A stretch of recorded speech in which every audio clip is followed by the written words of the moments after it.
Good morning, Your Excellencies and ladies and gentlemen. It's a great honor to be here today to talk about this important conversation on how to be inclusive of people with disabilities in everything, but also travel and tourism, which is an important piece that we all enjoy and have a right to enjoy as well. My name is Sachin Pavithran. I'm the Executive Director of the U.S. Access Board. It's always great to come back to Dubai. I grew up in Dubai, and it's just an honor to see the growth, the change, the amazing work that's being happening here in Dubai when it comes to people with disabilities and inclusive, accessible design. Dubai has always been a place that has always strived to be the best, and I'm glad to see that people with disabilities are not being left behind, because it's important that we look at everyone in our community, not just selected people. People with disabilities are contributing members of our community, and we need to make sure whatever we do, inclusive design and inclusion means everyone. That includes people with disabilities. I want to start off by talking about the U.S. Access Board, the federal agency that I belong to, so you have an idea of what we do in the United States. So the U.S. Access Board is an independent federal agency, and I want to underscore the independent part. We're not a federal agency that is buried under other big cabinet agencies. We are an independent agency that report directly to the White House. And it's important for the fact that it was designed in that way so that there is no roadblocks when it comes to the standards and the different work that we do to improve accessibility for people with disabilities. At the U.S. Access Board, the main focus we have is writing standards and goals and guidelines when it comes to accessibility for all environments. That's the built environment, which is your building, not just the building itself, but also how you approach the building, then accessibility within the building, the transportation systems, information communication technology, so all IT, and also recreation.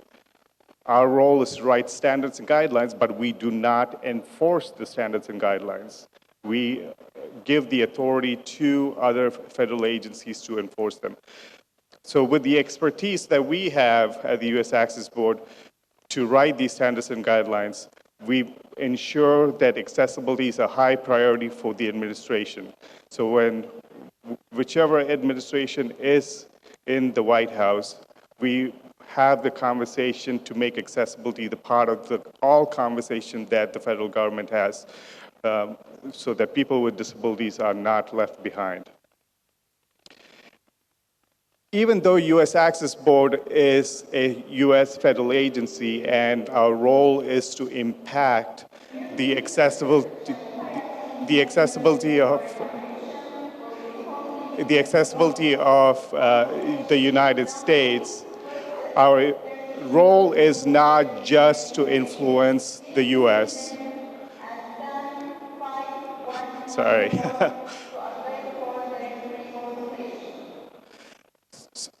Let me start that piece over again. So even though the U.S. Access Board is a U.S. federal agency, our focus is not only to influence accessibility within the U.S. This is an important enough conversation that we believe needs to happen globally, because the work that we do is a global importance when it comes to accessibility, and we cannot accomplish what we're trying to do unless we have the conversation that we're supposed to have unilaterally. I'm a blind person, and this topic is important for me because it has impact in my life and the people I know around me. People always ask, why is tourism and travel and all the other different topics important for people with disabilities? Well, let me start by saying people with disability or disability groups are probably the largest minority group. It's a group that Everyone will belong the longer you live. So the older you get, you will become part of our group. So people with disabilities are the largest minority group that everyone will belong eventually. The other thing I want to stress on is the work that we do when it comes to accessibility. It's not just the right thing to do. It's not just because that's what the law tells us to do. It's also good business practice. We heard some data earlier, how in the US there's over 12 million individuals that travel with disabilities and billions of dollars being spent. And I'm sure all of you who are in the travel and tourism business want a share of those dollars. Let's not leave people with disabilities behind, because it is a good business practice to include all the people that you can get so that we all can be part of it. Every one of us have a story to tell about the different challenges that we face. We heard many stories this morning about the accessibility barriers and the challenges that people face. When you're someone with a disability, it is anxiety provoking when you have to travel because you don't know what to expect. Things that can come up. I've been traveling a lot for many years, most of my life.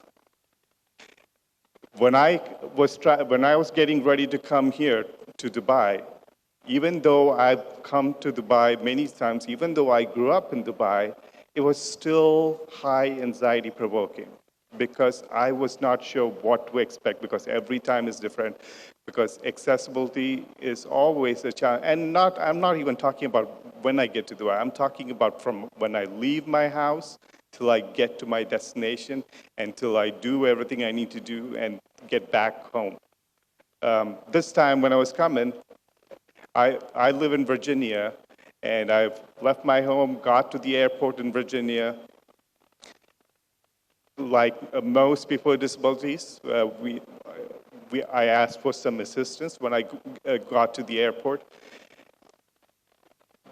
The issue was not that the airport was not accessible. The issue was the individuals working in the airport did not know how to deal with someone with a disability.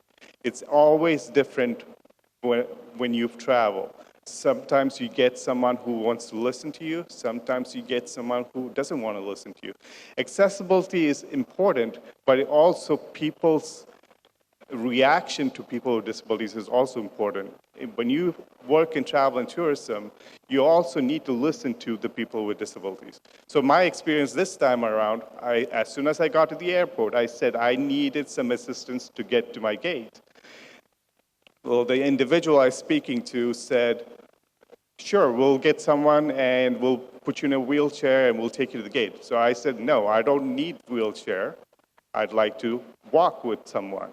I'm perfectly fine in walking. I just needed some assistance to guide me to the gate, which is usually what I ask for. But this person insisted that he will not let me walk. He did not want to listen to what I have to say, but he really insisted that I should take a wheelchair because that is the right thing to do. Well, how does he know what's the right thing for me? But he pushed that issue, and I said, do you have any idea how demoralizing it is when you tell someone that they cannot do something, and even though they explain, and he said, I don't care what you think or whether it's demoralizing. What is important is I want to make sure I do what I do it right.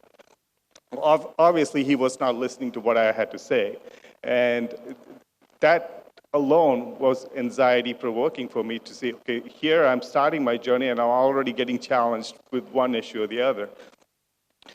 Those are the little things that people with disabilities face. Accessibility is one thing, but people's attitude is also a whole different thing. We need to address all of those so that travel and tourism becomes more inclusive. You cannot just make an accessible door or accessible ramp to a building and then have people's attitude be completely wrong. All those are important packages in the whole conversation. In the hotel industry, how do staff treat you when you get to the hotel? Are there good trainings available for airport employees and hotel employees and all the different tourism employees? All those are important conversations. Different disabilities have different challenges. We continue to face all these challenges, and things are improving, but not to the level that we would like. People who use wheelchair are constantly worried when they travel and when they check their wheelchair in baggage because they cannot take their own wheelchair on the plane. What is the condition of that wheelchair going to be when they get to the other end? Often the issue, one of the biggest concern when that we get in the U.S. is the damage that often happens for an individual's wheelchair when they're traveling because of mishandling of the wheelchairs. Or when they get to the hotel, they have the information saying the hotel room is accessible, but when they get to the room, well, they say it's accessible, but it's not accessible to the level it's supposed to be. Because when the hotel was built, they had an idea what accessibility is, but not taking into consideration best practices. Or someone who's deaf or hard of hearing, when they participate in any kind of sightseeing or guided tour, do they have access to sign language interpreters, or do they have amplification available if you're hard of hearing? Those information, is that available on your website? How clearly do you mention accessibility options for people with disabilities on your website if you are an organization providing tours? Individuals with neurodivergence, people with autism, what options do they have so they can understand what that looks like when they come to that space, so they know what to be ready for? Because you don't want to be surprised when you are someone who has neurodivergence. As a blind person, having accessible digital information, that's always a barrier. When I look for traveling, I'm always researching what is there when I get to that end. What kind of transportation options are there? Often my problem is I can't find information on websites and other digital forms that are accessible. Accessibility is not just physical accessibility. Digital accessibility is equally important in this space. We need to make sure we follow best practices. So what do we do next? Many countries, many places are doing a lot of work around accessibility. We're having a lot of conversation about what accessibility should look like. But the problem is we're all working in silos. Everyone is working in their own small space, trying to improve accessibility. But the travel and tourism is not an industry that works in only one place, because we connect nations, we connect countries. People go from point A to point B. This is a conversation that needs to be global. This is a conversation that leaders in all the different nations who are doing a good job, like in Dubai, need to show what is happening and demonstrate what can be done. Dubai has been extremely successful in the last many years to make accessibility a high priority. Show that to the other countries who are struggling on what they can do to make accessibility a high priority. We need to have best practices be part of every conversation that we do. Policies needs to be driven by best practices and standards that has been proven. At the U.S. Access Board, we have standards and guidelines for built environment, transportation, ICT, but it's not packaged in a way for tourism or travel and tourism, but it is easily applicable to all the areas that we're talking about when it comes to travel and tourism. How can we use existing standards and best practices and apply to travel and tourism so that we don't have to spend time on figuring out how to do, rather we need to spend time on getting it done. This is not an impossible task. We can do it, and we can make inclusive travel, tourism, and make everyone be a part of this wonderful journey to experience what the world has to offer. Dubai has done it, other countries can do it, and we all can do it if we work together. So I challenge all of you to continue the conversation and fight the good fight so that we can all live in a world where inclusion is something that we all look forward to. Thank you.